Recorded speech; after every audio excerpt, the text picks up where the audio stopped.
Awesome. Okay, so I'd like to welcome everybody to Social Entrepreneurship 101. Golnaz, if it's possible, could you switch the slide? Thank you very much. I'd like to just start with a quick land acknowledgement. I just want to acknowledge that the land in which we gather has been and still is the traditional territory of several Indigenous nations, including the Anishinaabe, the Haudenosaunee Confederacy, the Wendat, the Métis, and the Mississaugas of the Credit First Nation. Since time immemorial, numerous Indigenous nations and Indigenous people have lived and passed through this territory. We recognize that this territory is covered by the Dish with One Spoon Treaty and the Two-Row Wampum Treaty, which emphasizes the importance of joint stewardship, peace, and respectful relationships. Sheridan affirms it's our collective responsibility to honor and respect those who have gone before us, those who are here, and those who have yet to come. And we're grateful for the opportunity to be working and living on this land. Next slide, please. So just to go a quick agenda through our session today, we're going to do some welcomes and introductions from the team and then follow up with a formal presentation. You're free to ask questions and we'll do some question and answer with the audience throughout the session. And then we'll do a little bit of a wrap up and close as we make our way towards the end. Next slide, please. I just wanted to give everybody a quick acknowledgement to Zoom before we get started. I just want to remind everybody to just try and keep your mic muted as we're running through the session, just so that we can avoid any dissonance as we're going through. I want to remind everybody that this session is being recorded, and if there's any issues, you can feel free to contact us if you're worried about anything of that nature. Your webcam on is not mandatory, but highly encouraged. We want to make sure that everybody understands this is a safe space for you to join, and we'd love to see your faces. And if you have any comments or questions that you would like to ask during the session, please feel free to register it in the chat. I'd also like to take this opportunity and ask each and every one of you to maybe introduce yourself in the chat. Take an opportunity to say maybe what your business is, what's the idea you're working on, and then maybe what you're looking forward to in terms of learning for this session today. Next slide, please. I'd like to pass it off to both Chrisbeth and Golnaz. Chrisbeth Cowie, feel free to introduce yourself. Hi, everyone. My name is Chrisbeth Cowie, and I'll be one of the facilitators for tonight. I am EDGE's program lead of incubation and supporting the work alongside Golnaz and Cole to ensure that entrepreneurs that come into our ecosystem and our organization are well supported from a learning perspective, because oftentimes we see that many people start businesses and not really knowing what's that next thing that they have to do, but really ensuring that you're growing and learning in a safe space. We make sure that going from A to Z is simplified and enjoyable for you. So thank you so much for being here with us tonight. Terrific. Thanks, Chrisbeth. My name is Golnaz Golnaraki. I am Special Initiatives Lead at EDGE. I'm primarily focused on a program called the Social Impact Catalyst, powered by RBC Future Launch. And I have the pleasure of working with Chrisbeth, as well as Cole and others here with us tonight. And I'll pass it on to Zara. Hello, everyone. My name is Zara Qureshi. I got involved with EDGE just over a year ago. I started out as a CPA and teaching finance, and now I've pivoted over to social enterprise, which is more fun, but finance is a necessity. So I manage Optimum Professional Corporation, which is my own firm for the finance and accounting side. But last year, I also got the opportunity to join EDGE as a member with Social Venture Circuit, which is a nonprofit organization that I launched to get for-profit and nonprofit social enterprises the support they need to set up a strong structure and scale their impact. Sponsored by EDGE, we had a conference in November for Social Enterprise Day, and we hope to make that an annual tradition. And currently I'm working on more programs that we hopefully will launch in spring of this year. Thank you. I'm very excited to be here.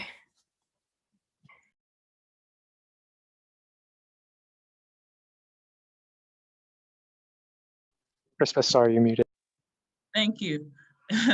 Thank you, and Zara, for that. And I look forward to the session. And for those of you that are on the line, I'm just going to talk a little bit about Sheridan Edge and what we do. And I'm really excited because I have been one of the initial team members almost since the beginning of Edge. And so to see how we have grown and supported entrepreneurs within our ecosystem has been amazing. And so really, when we talk about connecting creativity, innovation, and entrepreneurship, welcome to Edge. And we love the fusion. You know, I was recently asked a question, what is one thing if you're considering entrepreneurship? Be curious, ask questions, right? And the great thing about this session that we're going to get into is you're going to have a chance to explore some of the challenges or problems that the world is presented with and have a chance to come up with some innovative and creative solutions to really grow as an aspiring entrepreneur or an established entrepreneur. You can go to the next slide. And so here are some of the pillars in which we've done our work in terms of when you come to Edge, really looking at supporting aspiring aspiring entrepreneurs and change makers, as well as established. I should have put in the word established there as well. So if you're just in that, you've already started, you've gotten some initial sales, and you're looking for the support, definitely you want to plug into what we have here to offer at Edge. And how we support you is with the training, the mentorship. Before COVID, we did have a workspace that people would come into. Cole actually has the background of our space. We had trees in there. We had a lemon tree. We've made lemonade or lemon juice. People had lemon slices, but really a chance to support you and point you in the direction where you can get funding opportunities there as well. And really, we take pride in being associated and part of Sheridan as a whole, so an opportunity for students, faculty, staff, as well as people that surrounds the Sheridan community to plug in to get some support there as well. So you can go to the next slide, please. Awesome. And this is just to talk about some of the areas of focus, right? In terms of creativity, really looking at human-centered design, taking a design thinking approach in terms of supporting the entrepreneurs that we work with. We've held competitions and different events to showcase and celebrate creativity within the entrepreneurship space, as well as inclusive entrepreneurship. Oftentimes, I was just sharing with a class recently, when you think of an entrepreneur, you probably say, oh, I think of Zuckerberg or Elon Musk, and so, or, you know, an older white male, Bill Gates. And so really changing the face of entrepreneurs. And tonight you're going to be, you're with three dynamic women, and I count myself as one of those, who are female entrepreneurs that don't look like the stereotype of entrepreneurs. So you can see by plugging into a space as Edge, we really work to make sure that this space is inclusive, safe, and accessible for all entrepreneurs. And really, why we're here tonight, we're talking about social enterprise, and social innovation is at the core of what we do here at Edge, really taking an impact entrepreneurship lens to the work that we do. And you're going to learn a little bit more about it here. Next slide, please. And so just to let you know, Edge is not awesome just because we act independently. The way that we build community and support our entrepreneurs is through a collaborative method. And you can see on this slide some of our partners and supporters that have come alongside us. We have gone to them and bridged some resources and supports to help our entrepreneurs grow and flourish. I wouldn't take the time to read all of these names on here, but really to acknowledge that, you know, even from a government standpoint, we are getting support in order to bring high value to each and every one of the people that plug into our ecosystem. You can go to the next slide. And so just to kind of give you an overview of EDGE's program, and maybe we could just, I'll ask a quick question and feel free to put it in the chat. Just if you have a business, put yes. If you don't have a business yet, put no. So Y or N, just to kind of get a sense of who's in the room. If you have an idea, but you haven't started working on it yet, you'll fall in the yes category. So this is, just to get a sense. So I see some yes, wise, awesome. And I see some no's, but that's great, because if you haven't started yet and you're considering starting, know that you're in the right place and you're going to learn lots and hopefully be inspired to take the next step. So in terms of the programs that EDGE offers, we support, as I said, from A to Z. So Explore is really for those that are in the ideation stage. You want to learn about the entrepreneurial mindset. You want to learn about, is my idea good? Is this a good idea to pursue? Definitely you have an opportunity to plug into some of those initial resources and supports that we have offered there. At the LEAP stage, it is a cohort base. So once you have an idea that you're like, yes, I've done some initial testing, or I haven't done a whole lot, but I'm committed to building this idea, we have a series of sessions, trainings that would be able to help you develop that idea, going from, just an idea to talking to some of your first prospective customers to getting that validation, which is needed in order to make your first sale, right? And so going beyond that. And so looking at Rise, really once you have, identified, okay, this is a good idea. I've validated this idea works. People are willing to buy. I just now need to start building the systems and the processes, really working on business, to grow and flourish in that way and ensure that your traction is continuously growing.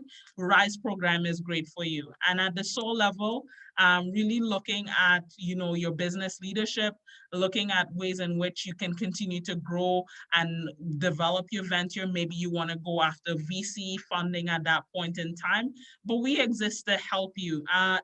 As you know, last year, 2020, many of us, our programs have slowed down and stuff like that. So you have some stats from 2019 here on this slide, just to show you that we are continually working to support entrepreneurs. We engage with over 3,500 participants, holding over 140 workshops, trainings, networking events in 2019. Although those numbers may have been reduced due to COVID, we are still active and working with entrepreneurs in our community. You can go to the next slide. And so the final slide before I pass it over to Golnaz, or I think it's myself still.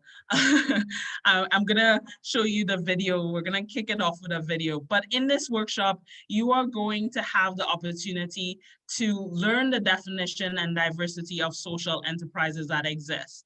Examine impact models, including the UN Sustainable Development Goals, which I mentioned, you may hear it as SDGs. Review examples of social enterprise, apply learning and insights into creating or enhancing a social enterprise, and connect with and engage in discussion with others interested in social enterprise. With that, I just want to say thank you again for being with us. The next little while that we are together, we are going to hopefully have some fun together as well. So we're gonna play a short video. So Golnaz, do you want to play the video? Many people would like to know, what is a social enterprise? We here at InventShift.com are happy to help. A social enterprise is a business that is using the power of commerce to have a positive impact on the local economy. Regular businesses will always strive for profit and don't really care about the impacts they cause. A nonprofit, on the other hand, often lives only from donations. A social enterprise is a business that takes the positive aspects of each of these concepts and uses both of them to maximize a positive impact on the local community. Simply put, Social enterprise is a business that fights for good, a business that fights for regular people while maintaining profitability. Some social enterprises build a service that serves a cause on its own, and some build concepts that give a part of its profits for an important cause. Learn more about social enterprise on InventShift.com. Awesome. You can go to the next slide. So the question that I would love to open it up, and there is the emoji sign there. You could raise your hand. There's a raise hand. There's, you could do confetti. Let's see who has the opportunity and brave soul to unmute themselves and share what is a key takeaway about social enterprise from watching this video. What did you gather? What resonated with you? Anyone?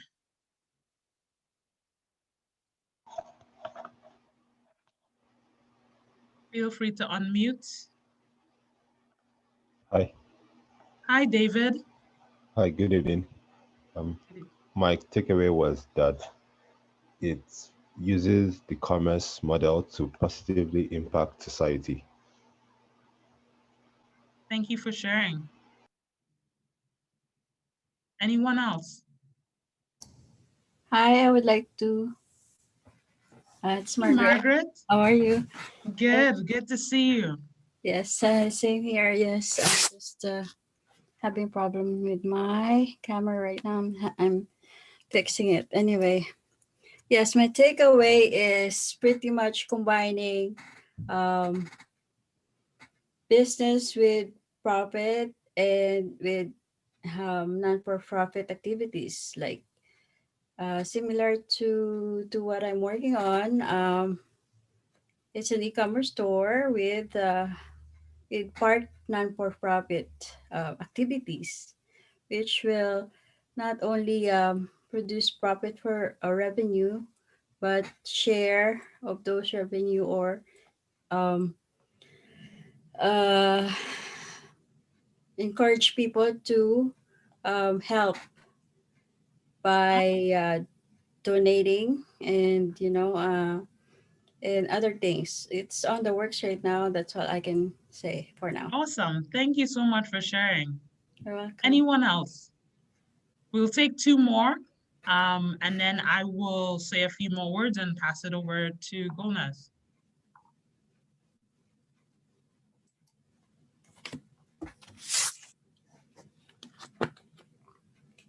Any other brave souls? Okay, let me ask a different question before we move to the next slide. Who has heard of the word social enterprise before? If you want to just put it in the chat, the Y for yes, or no, or N for no. Yes, no. Okay, so I see we're about, a good split. So some people have heard about it, some people haven't. One of the things that I would just share, and I oftentimes talk about, is that triple bottom line, right? So looking at the people, the planet, and the profit. And you could do this I see a social enterprise taking on at least two or three of those components, right? So you have the people and the profit, or the people or the planet and the profits together, or all three. An example of one of my colleagues, he runs a social enterprise called Detailing Night. And basically they use eco-friendly products. So looking at how cars are cleaned, and only using 6 ounces of solution to clean the cars. And they hire at-risk youth to do the work as well, giving them mini franchising opportunities. And it is a for-profit, profitable venture. So that's an example of one. And so the next slide is, you can go to the next slide, Golnaz. Can you name a social enterprise that you're familiar with, or that is known to you?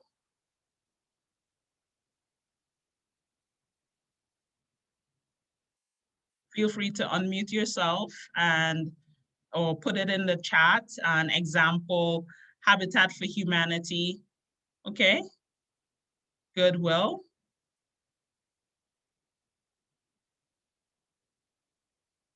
Awesome.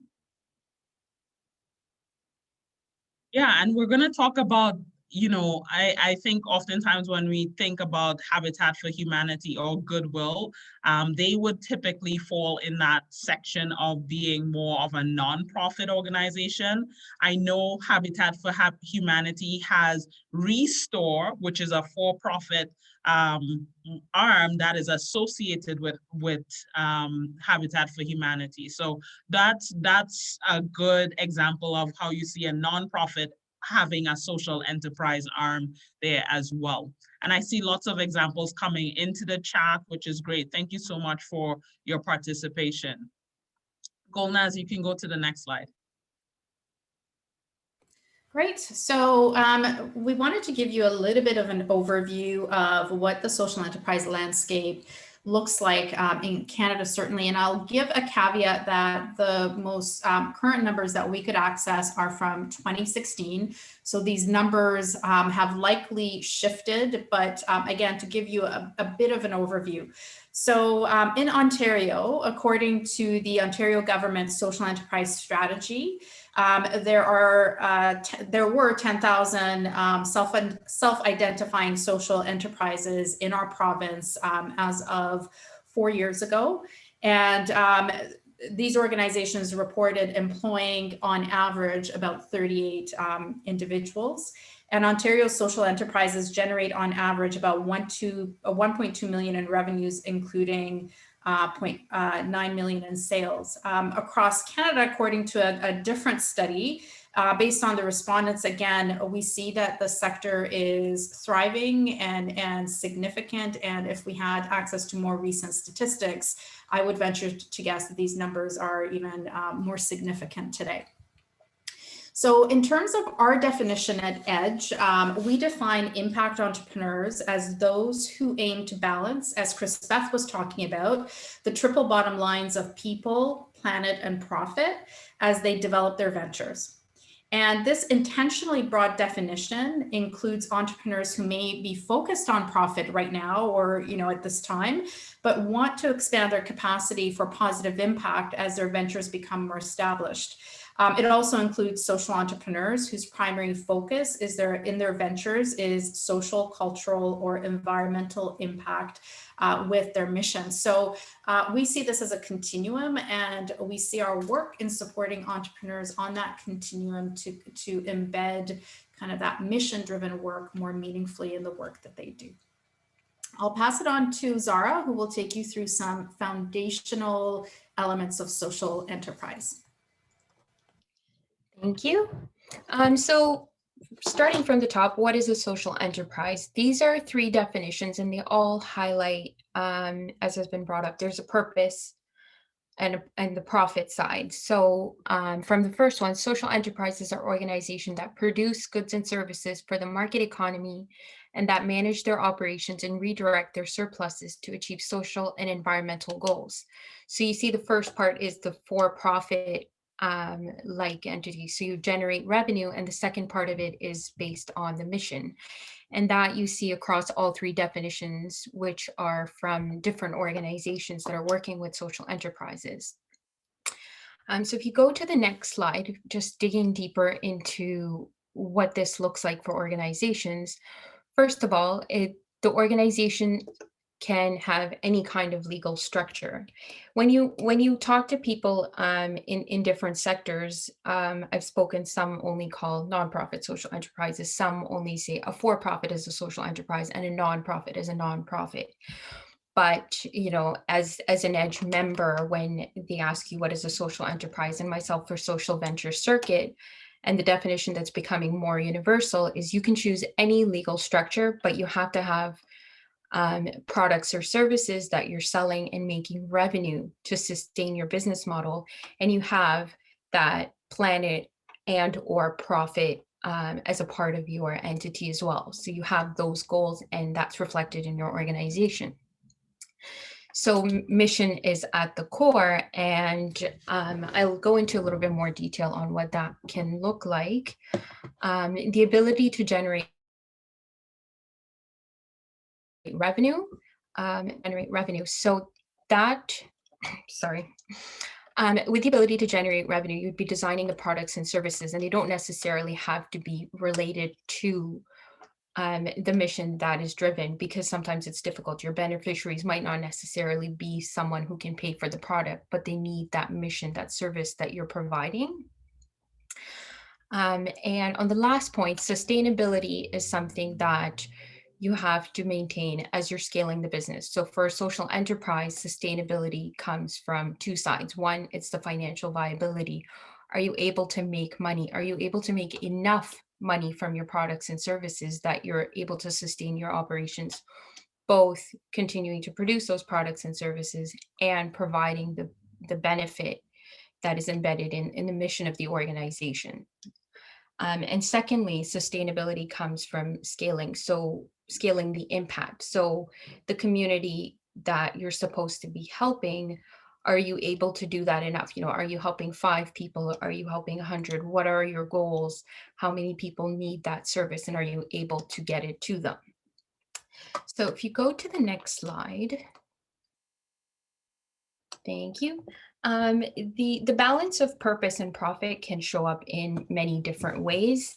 And especially after COVID-19, I think there's some level of pressure on everybody to have purpose embedded within their organization, and that can manifest in very different ways. So if we look at this spectrum, on the very left side, you have traditional nonprofits.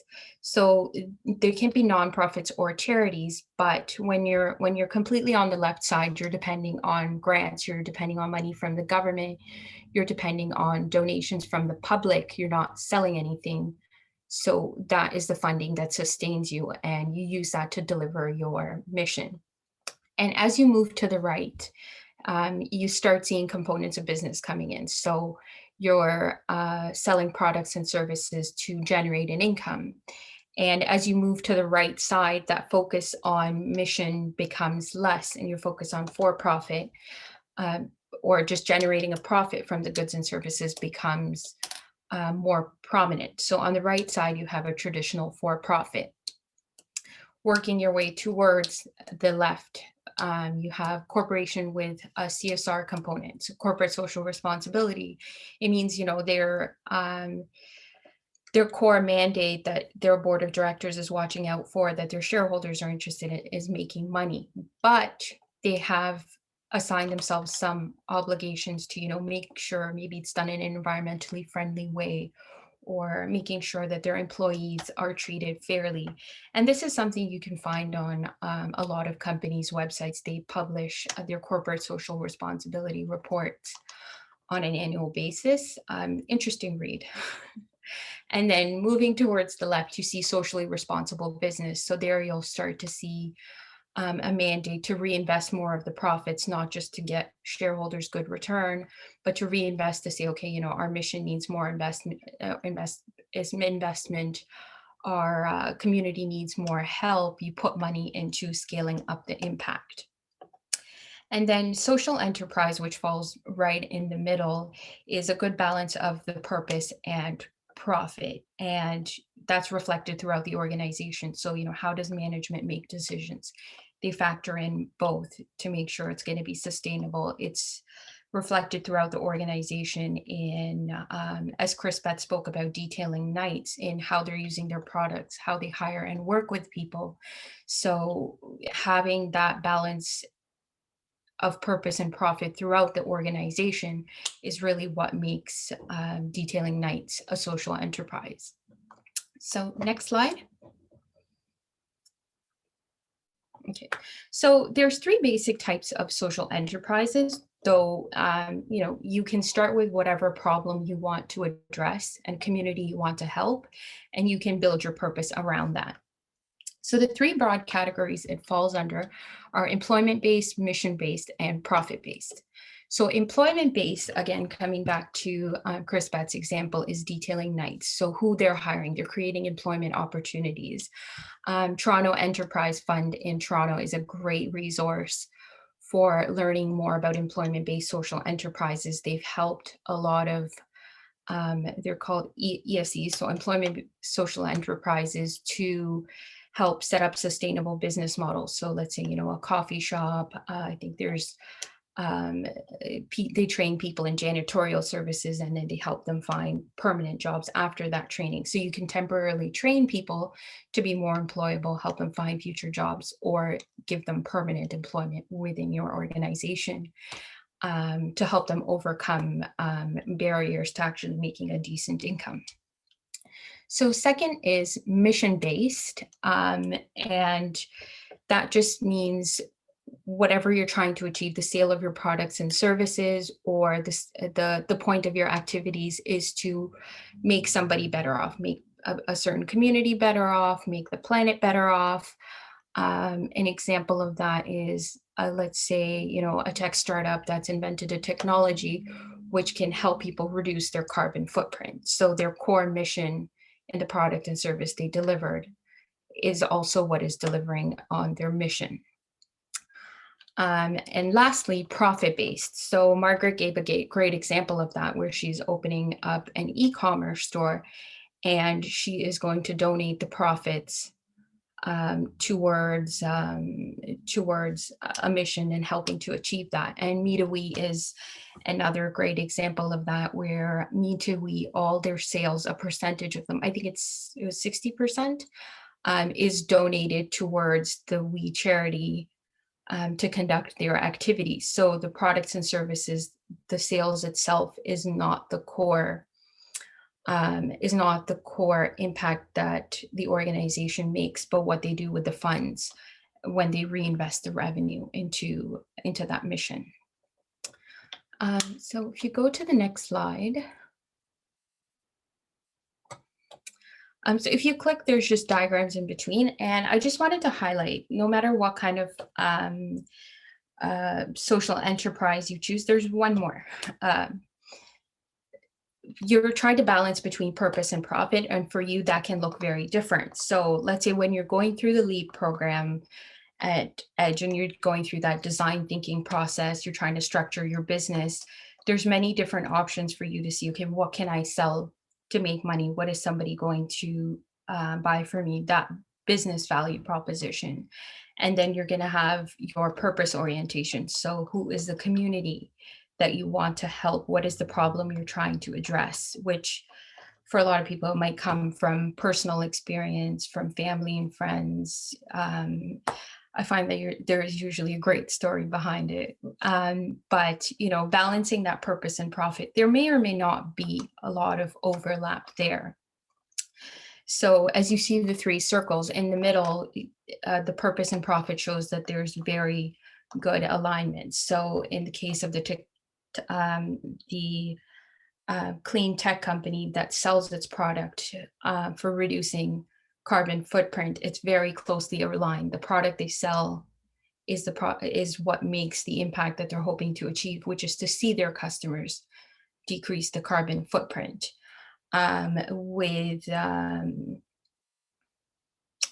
With let's say the example of detailing nights, it's a little bit more independent. So the example you see on the left, where the choice of employment and the products to use are decisions that are not, you can open such a business and run it with just a profit focus. So he has embedded that and overlapped it in the business model to have purpose embedded in the organization. And then you see some where there's no scope for your beneficiary to pay for what you need to help a community. And in that case, you see that your profit-driven operations are completely independent. So taking the example for Habitat for Humanity, Restore is really what the circles on the right look like. It's completely independent. Habitat for Humanity helps people find more affordable housing, but Restore, they're selling donated goods. They have staff running these stores, and it functions completely independently of their of their core operations.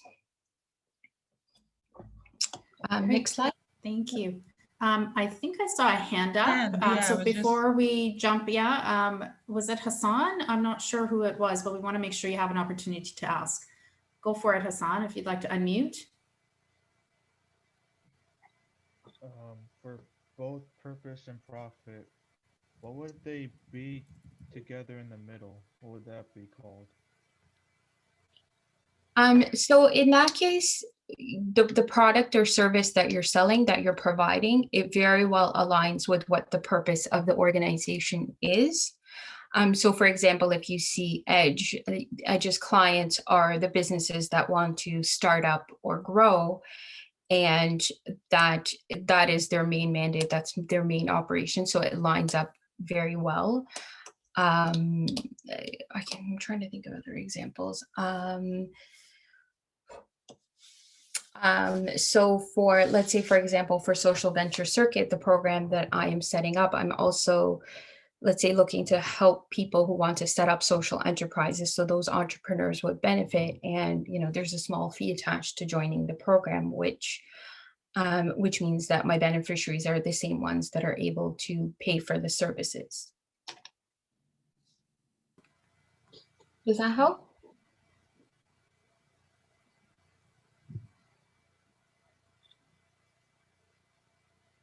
Maybe we can have Hassan, if you could just type in the chat if that's helpful, or if you require more clarification, feel free to pop it in the chat as well, and we can make sure to answer any questions. Also, I'm going to pause here and see if there are any other questions. If you'd like to put them in the chat, we'll make sure that we come to them as we work through the presentations. So please don't be shy about putting your questions in. Okay, so we're going to do a bit of an interactive activity. So I'm going to stop sharing my screen. And Chrisbeth, are you ready to tee up the Jamboard? Yes, I am. All right, so while we do that, what we'd like you to think about, so Jessica has also put the Jamboard in the chat. If you could click on the Jamboard, you should be able to access, and Chrisbeth will show you how to use it. We're going to do a bit of an ideation together on think about what are some issues based on what you've heard. What are some issues that could improve your community, or ones that you're currently addressing with your startups or ventures that you're working on? So over to Chrisbeth to share the Jamboard is up. Awesome. So if you'd like to show everyone how to use it, that would be great. Yes, so if you have not used Jamboard before, basically what we're gonna invite you to do is use the sticky note. So right over on the left-hand side of the screen here, you can see there's a sticky note. If you click on it, you can choose the different colors that you'd like to use. And so the question that we have here is, what are some issues in your community or ones that you're currently working on? And so, for example, you can put homelessness.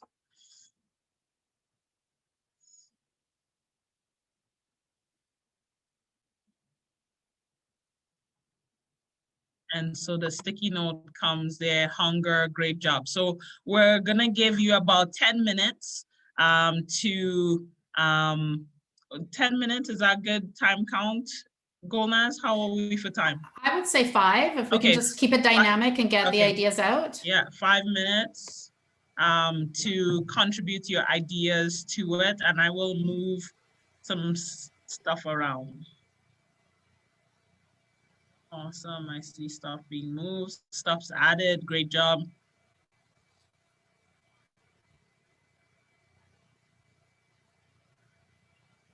And Chrisbeth, do you want to read some of them out loud? So that might prompt others to come up with other stuff.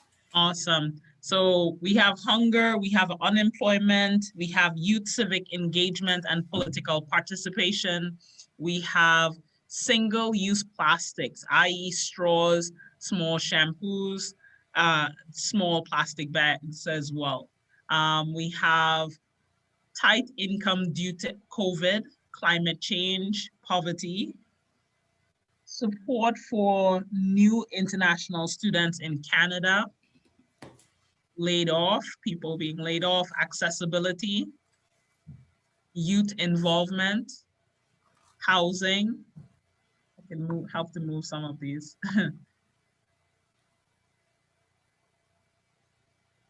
Discrimination, special needs children, support elderly and disabled. Some great ideas are coming out here. Alcohol and drug usage on the rise among young people. These are some big problems that, you know, I think many of us could say that we've seen or know about. Mental health issues, mismanagement of resources, food waste, affordable housing.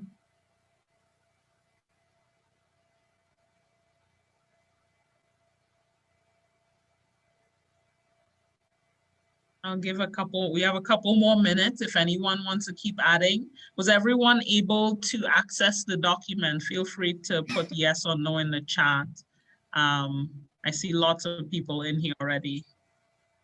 I think there's no shortage of issues or ideas, and some of these are fairly systemic, right? That we see some social enterprises working through or addressing.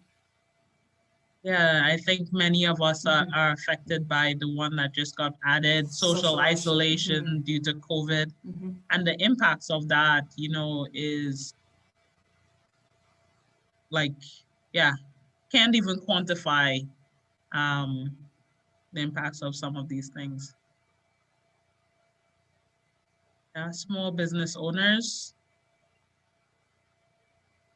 Today, myself and Golnaz were actually talking about funding for small business owners, how that is a challenge, you know, so you can think of many different areas around that. Okay, I'll give, I think the ideas are coming in a little slower, and maybe we give 30 more seconds. Get your last idea out. Yes. Yes, if you want to just share your final thoughts, Indigenous community, thank you. Awesome. Awesome. So over to you, Golnaz.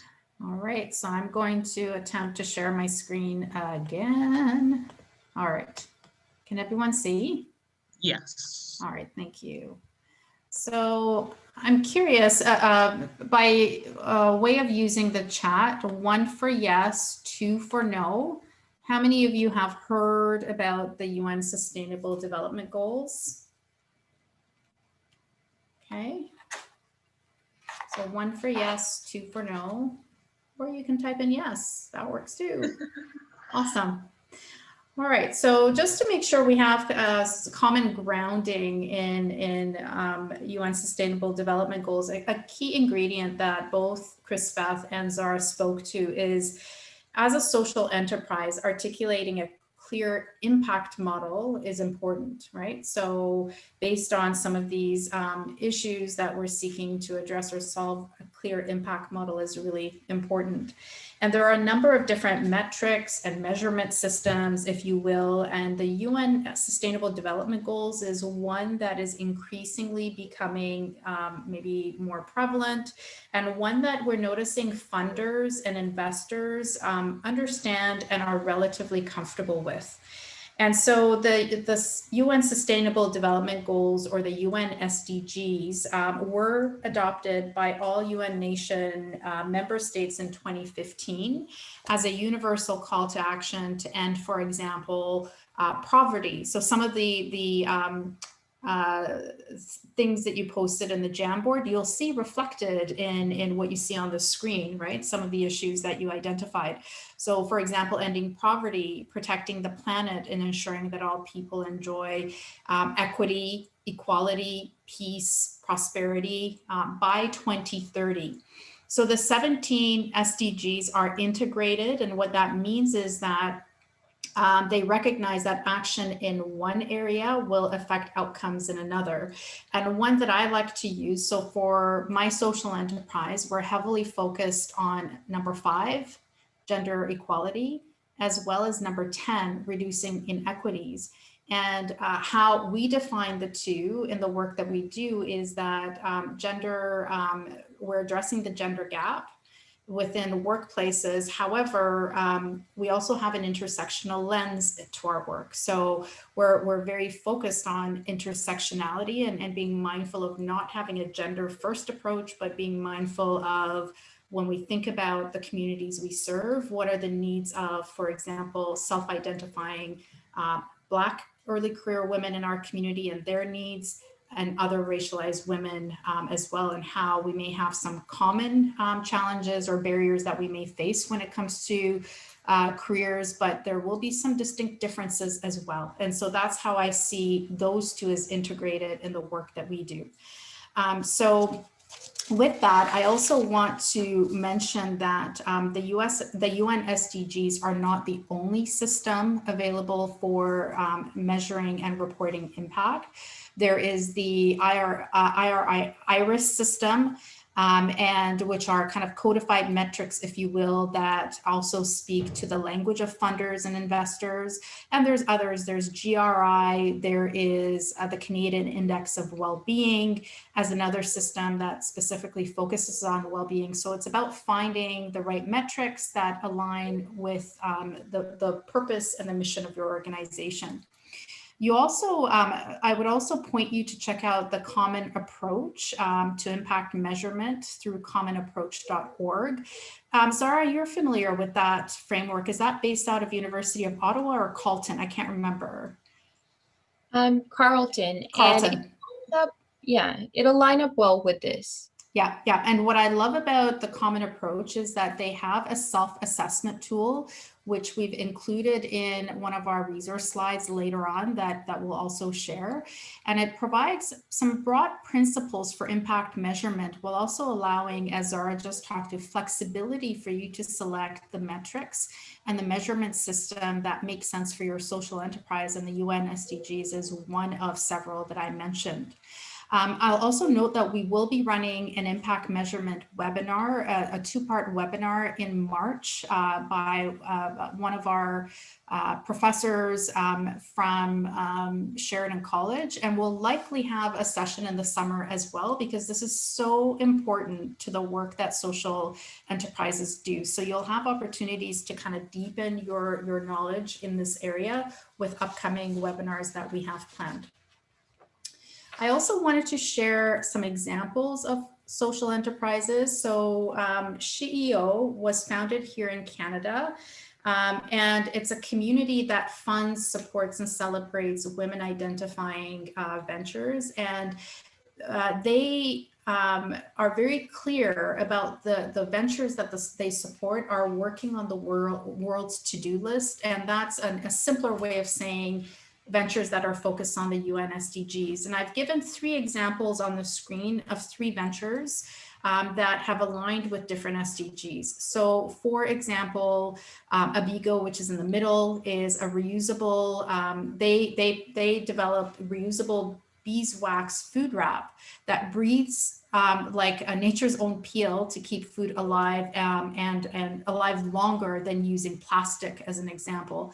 And so in this case, they are aligned with UN SDG number 2. Okay, and so more and more we're seeing more traction with alignment of impact, measurement of impact, and reporting of impact with different frameworks, and UN SDGs is one of them. Typically, and I'm not going to give a big lecture on the theories of change or logic models. If you do come to our session in March on measuring the impact of your social enterprise, Marlene Santon will take you through all of this, but typically it's important to start with a theory of change, which is basically it's a way of articulating the long-term change that you envision for your social enterprise. So what's the long-term change and the long-term, I guess, impact that you foresee having, and then articulating that into medium-term and short-term impacts as well, and kind of the, how your activities and your resources all feed into achieving those outcomes and impacts that you wish to have. And then how would you then measure the impact for those activities and then ultimately report on those? And so with, again, the webinar that we have coming up in March, we'll be talking in a lot more depth about all of this.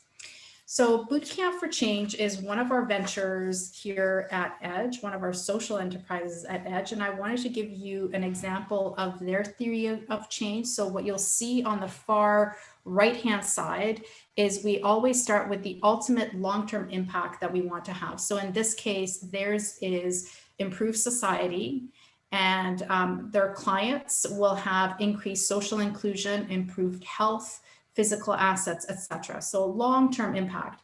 And then if you work back, then you can see their outcomes. So again, they've worked back to better health, connection and education, as well as sustainable livelihood. And then moving back in terms of activities, they have different activities that they carry out in order to achieve the outcomes and ultimately the long-term impact that they envision. And then to the far right, you can see the inputs into their theory of change, which includes their partner agencies, youth that identify as being at risk, and you and I. And I'm just curious, Chris Beth or any others on the call, do you have anything to add here on the theory of change and the long-term impact, the outcome, etc., before we move on, and how that connects to how we measure and report our impact as social enterprises? I'll just open it up to Zara and Chris Beth in case you want to add anything here. The only thing that I would say is that I know we're going to talk a little bit about the structures in a little bit, but know that social enterprise in the Canadian concept is fairly new, right? Like we don't even have an official incorporation or registration for social enterprises per se just yet. There's lots of certifications and different things like that. So as you're going through this process, it is a learning curve in many ways, right? And I know over the past couple of years, having run a social enterprise myself, it is learning, right? We're learning about the different tools and objectives, but I think a tool like the theory of change definitely keeping impact at the core and leading with that, right? Serving, how do we create that change that we are looking forward to in the world, and being mindful of doing it in a way that it is sustainable, that the dependency on grants and funding. And I think Zara showed the example of that spectrum, right? So you have the social and the charities, nonprofit on one end, and you have the for-profit on the other end, and really where we're, the encouragement for business for good could be structured best through a social enterprise model. So that's the only thing that I would add there. Great, and I'm going to pass it on to Zara. Thank you. Okay, so the legal structures that Chris Beth were referring to, there's several different ways you can register your social enterprise, which so registered charity, nonprofits, for-profits, and cooperative are all legally recognized in Canada. None of them are specifically for social enterprises, Chris Beth said. Other countries, for example, UK has its own legal designation. Other provinces do. Ontario doesn't have anything. So just to give a brief description on each of these structures, a nonprofit organization and a for-profit company, you register those as corporations with the Government of Canada. When you want to become a registered charity, that is something a nonprofit organization can become.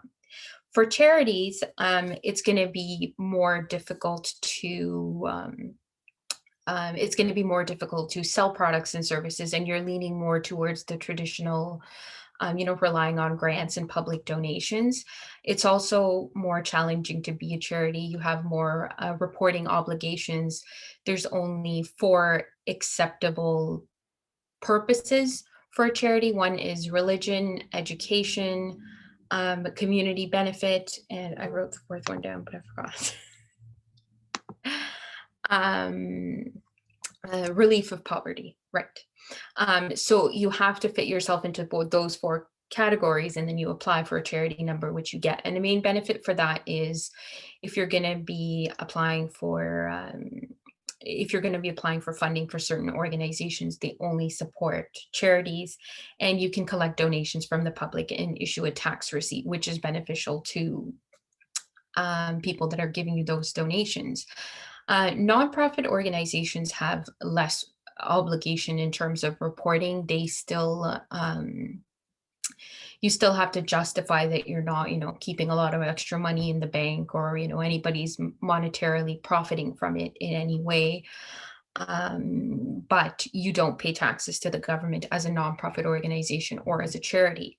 As a for-profit, your main purpose is just generating a profit. You do pay taxes to the government.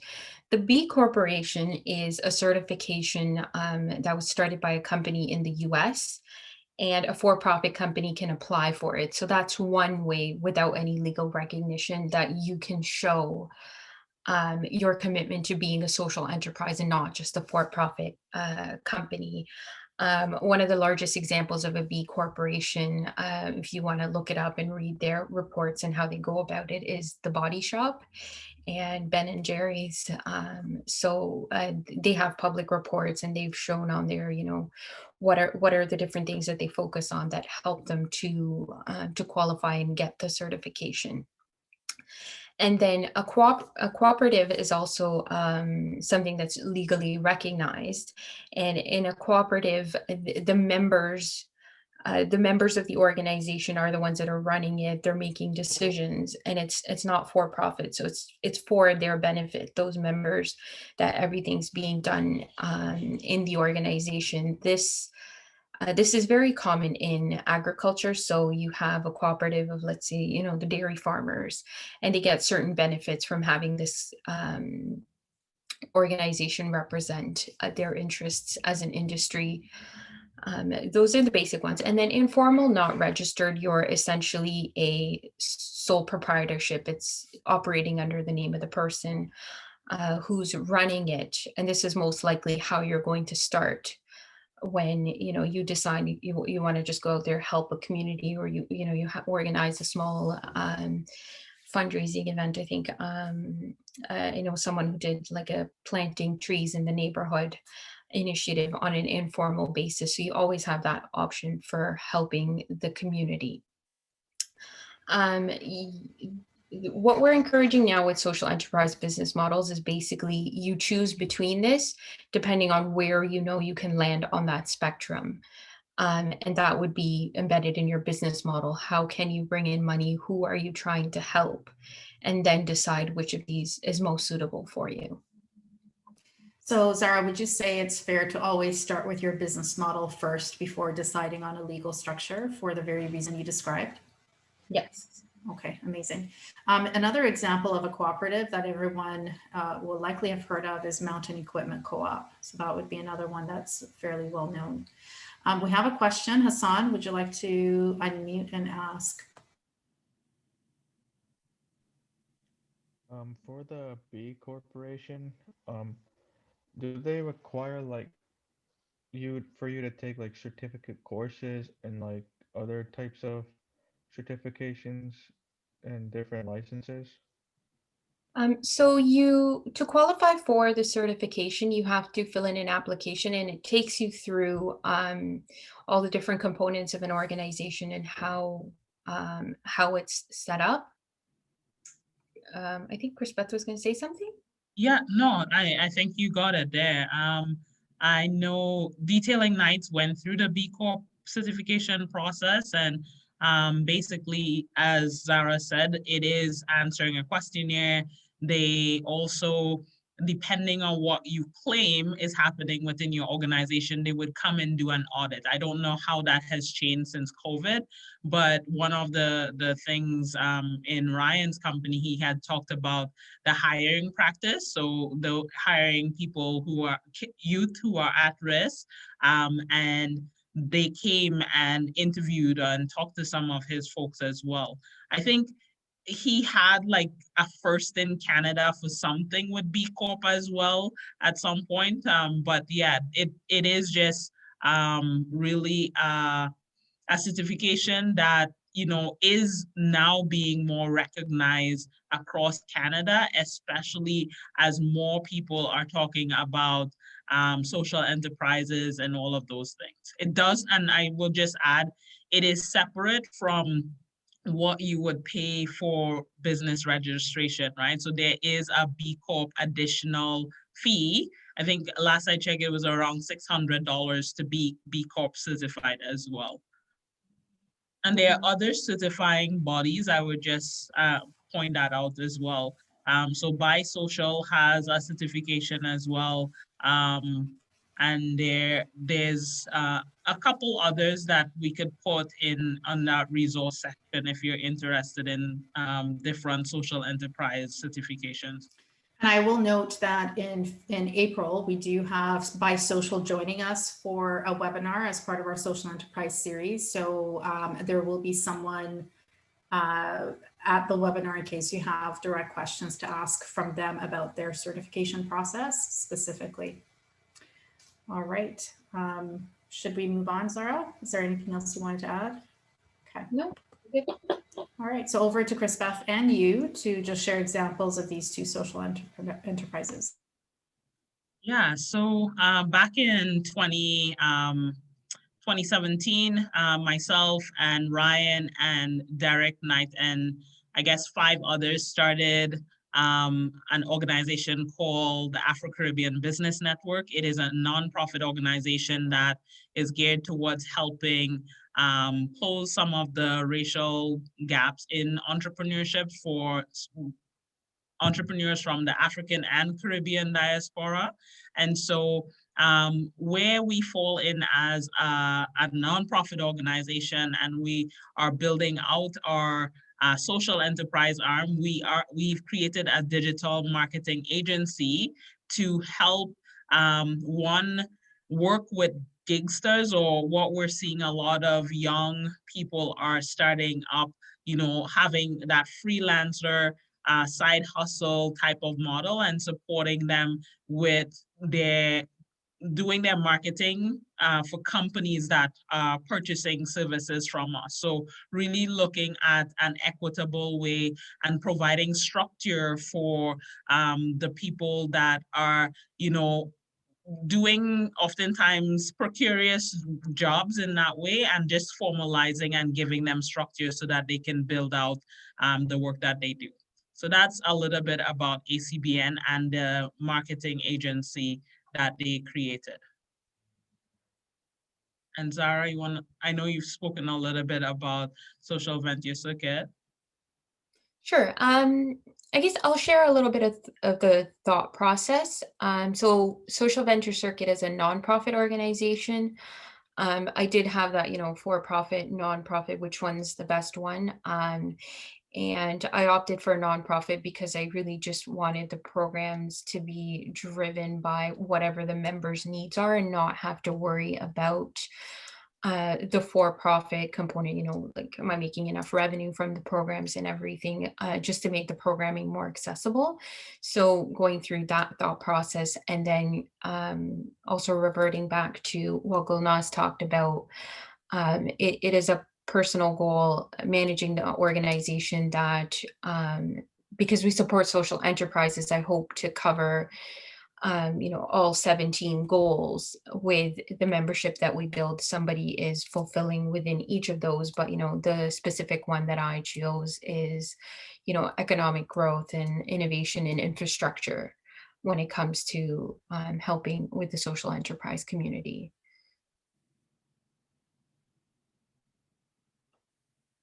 Great, thank you for the 2 examples. And so I guess a question back to the community. You've now gotten a fairly good grounding in the foundations of all things social entrepreneurship. We've covered a lot of ground.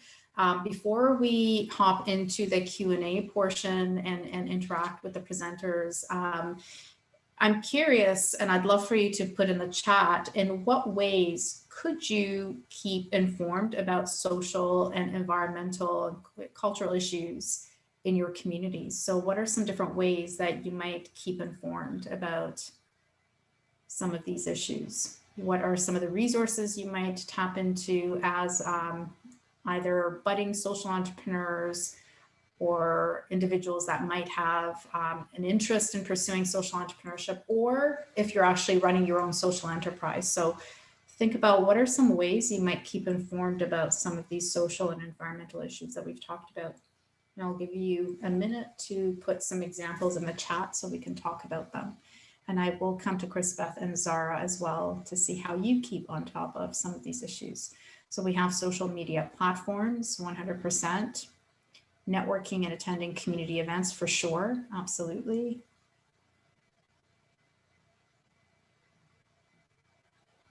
So think about how else might you keep informed.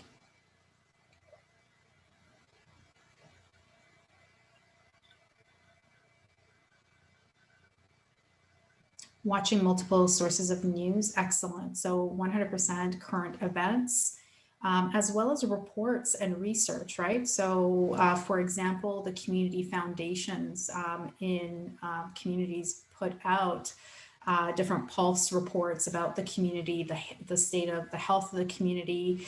The regions also put out information, and then also different associations or organizations that may have a focus on the issues that you care about. They may have thought leadership papers, they may put out research reports. Those are all places that you can go. Workshops and social service organizations, absolutely. There's also speaking with your stakeholders, right? So speaking with different stakeholder groups. So in my case with our organization, we serve youth. We go directly to youth and we ask them, and we have either surveys or we have interviews or we have design sessions with them. And we talk to the beneficiaries, to use Zara's word, as well as other partner organizations or potential organizations that have an interest or involvement in the issues that we're trying to solve. Educational opportunity from educators. I think these are all great examples. And the point that I wanted to make here is that there are a multitude of ways for you to keep informed about the issues that matter and to really do that. Chrisbeth and Zara, do you have anything to add around what sources or ways that you keep on top of social and environmental issues that you care about?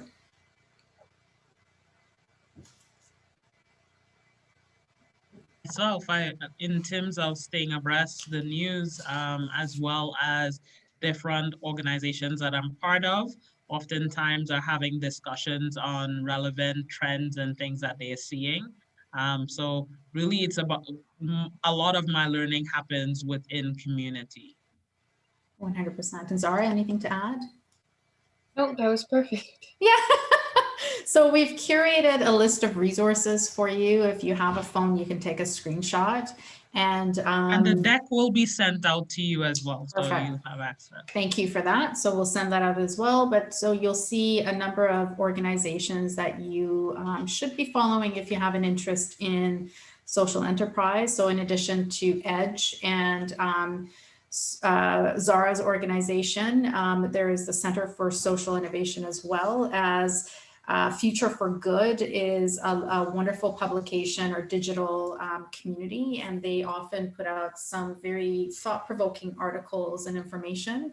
By Social, we've talked about, and the last couple that I have, the Common Approach, I've provided a link to any of you that are starting on, a social enterprise journey and want to start thinking about how do you develop your impact framework, how do you measure your impact, how do you report. They have a ton of resources, including a self-assessment that you can do.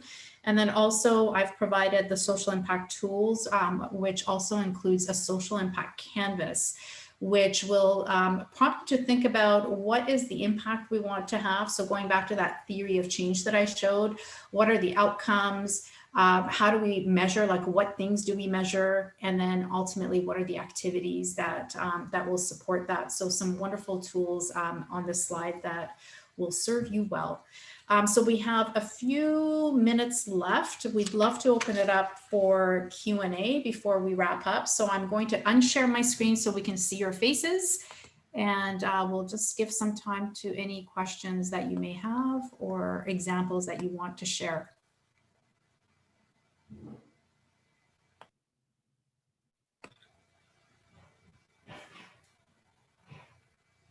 So feel free to use the chat or unmute your mic and comment, questions.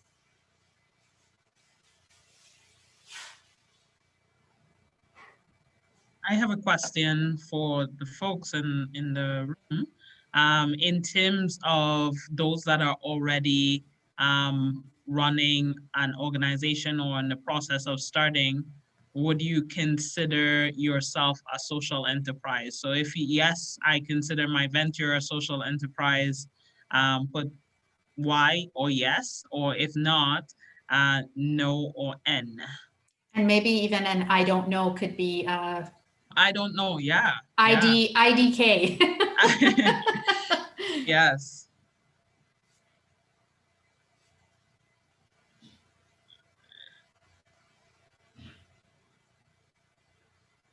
I know there's more social enterprises out there. I see you. Type in yes in the chat if you know you're operating a social enterprise or have an idea. Awesome. I guess I see an I don't know. Hussein, did I get that correct? You want to unmute and tell us about your idea, and potentially we can help you answer any questions you may have. Thank you very much. Yeah, right now I'm studying social service worker program at Sheridan College, but yeah, your presentation was perfect. However, I don't know, because I need to study one more year, and then after graduating, first I will look for employment in organizations in social service work, but I don't know if I can start a business under these conditions, but for the future, I will look for it. Okay, no, thank you so much for sharing. And it's, you know, as students, I like to say now is if you have a business idea, you're almost in a safe space to try an idea as well. And understanding that you don't necessarily need to put out a lot of capital. And for those of you who are here, you may have an idea, you're just starting out on your idea. The approach that we like to encourage our entrepreneurs to work with is really taking a design thinking approach where you're just at this point really trying to understand the problem that exists. So Golna shared with you the world's to-do list, she shared with you the social and the SDGs, and really looking at it from the vantage point of what is something that I care about or I'm seeing that has a major impact, and start asking questions to help clarify so that you get a better understanding. So when you get to that point of, okay, I want to start a specific venture, you've gotten validation for that idea, right? So that you could start pouring in some capital at that point in time. But, you know, at this stage as a student, definitely you're doing the right thing, taking in the information, learning, and then using that to inform your next decision moving forward as well. So thank you so much for sharing there. We have another question around what would we consider to be key skills to have to start a business or a social enterprise? And that's a tough one. I think that I can maybe share from my perspective. I started with a deep purpose for my mission and the impact that I wanted to have with the work. And at first for me, things were very unclear. I was driven by this is what I want to do. This is the purpose that I want to serve. And it took time to figure out what even the business model would look like or the legal structure. And it's still very iterative, right? I think it's so, in terms of skills, I would encourage you not to try to seek perfection in terms of you need to know everything before you start on this journey. Just know that what is like the impact you want to have, what are your values that will drive that? Hold that at the center of your work, because your why you're doing it will be your anchor, and it will carry you through the tough moments and the challenges and the successes that you will navigate through. And knowing your strengths and skills that you have that you can bring to the business, because ultimately you will work with mentors and coaches and volunteers and employees that will, and team members, and maybe even co-founders that can complement the skills that you have. So kind of a high level perspective, and I'll pass it on to Zara, maybe if you can add, and then Chris-Beth to add. Yep. So as Gulnaz said, the soft skills play a much bigger role, and just the attitude you come into entrepreneurship with. You will the skills in terms of managing the different parts of the business, you'll either learn to do them yourself, or get help, whether from going through the LEAP program, as I did over the summer. They cover all the different components of it. So coming in with that learning mindset and being very flexible, I think, are the things that made the best difference for me. Just comparing social enterprise versus a regular business, I think the one extra skill that's required there is to build close community connection with the benefits. 100%. Super agree with that. Yes. I just give Zara a round of applause, because I did see, Zara is one of our past cohort members for our LEAP program, and it's amazing to see how far she has come with her business. And it started out as an idea that it started as one thing, and then it moved to another thing, and then look at how you have flourished. And so thank you so much, Zara, for being here and, sharing your story that way as well. So thank you. I wouldn't add anything to the question, but I did see Hassan's hand up again. Could I add one more thing? And Hassan, I promise we'll come to you. I would say just really believing in your idea. People will have tons of perspectives. If I had listened to the very first person I talked to when I was first, this would be 4 years ago when I first had my idea, they discouraged me and said, stick to your day job. I kid you not. And I walked out of that meeting somewhat deflated, but also I knew that this individual didn't truly have a deep understanding of what I was trying to do. And so I held on to my purpose for why I wanted to do what I wanted to do. And had I listened, I wouldn't have been a part of Edge. I wouldn't have, grown my idea to where it is even now, right? And so I think really having that learning mindset and taking feedback from those that maybe have come before us and have done this and have different expertise, but also knowing within yourself what feels true to you and doing it on your own terms is equally important. Hassan, over to you for your question.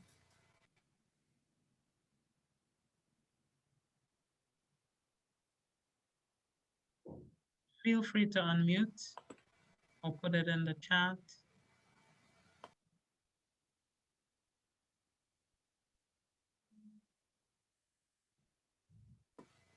Yeah, maybe there is no question. If a question comes up, please pipe in. Yeah, no, I would definitely say, yeah, I see that Jessica has put the feedback form in the chat. So definitely we want to invite you to give us some feedback about the session. I would definitely agree, Gulnaz, in terms of believing in your idea, believing in yourself, and understand that it is not a linear journey, right? And organizations like Edge exist to help you along the way. So tap into those did I say that before? Free. Edge is free. There's no cost to you to get help, okay? So Hassan, I see that you've been able to unmute yourself. For when you're starting, where exactly would you find an organization? Like, for these social enterprises, where are a few that are in Canada? So I think that requires maybe knowing kind of a deeper understanding of what area, like what types of social enterprises you're interested in learning about.